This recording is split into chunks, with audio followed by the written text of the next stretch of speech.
The OPEC Plus has announcing that it will cut oil production by 2 million barrels per day starting in November, and says its decision was due to the uncertainty that surrounds the global economic and oil market outlooks. Our Tyler Dubnik is here with us. And Tyler, I think I speak for everyone when I ask this, but how's this going to impact us right here in the Permian Basin?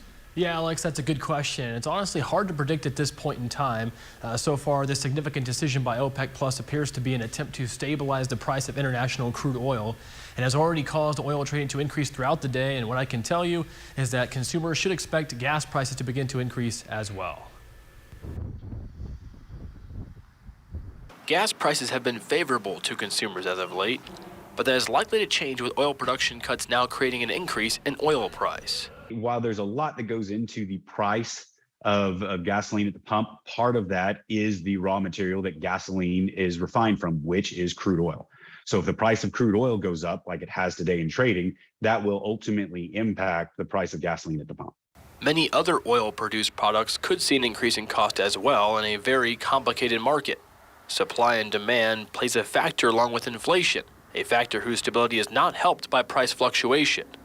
Volatility makes many things hard to predict, including the impact this decision will have on the Permian Basin. So I think that while a decrease in supply on the international market will have an impact on the market, there's so many other factors out there that are continuing to foster this feeling of volatility in so many different segments of the market that it's hard to see how that specific change is going to make a change in operations in the Permian Basin. Congressman August Pfluger called for American energy independence as he considers energy security to be an underlying economic driving force. This is why we have to have this mindset that we're going to unleash American energy, that we're going to do everything we possibly can to be not just independent in this country, but also dominant in this country. So certainly market forces will play out here. It's anyone's guess, but it's supply and demand are pretty simple factors, which will likely result in a increase in price, to consumers, throughout the value chain. Congressman August Pfluger thanked oil and gas workers in the Permian Basin for doing their job despite federal government regulations making it harder to compete.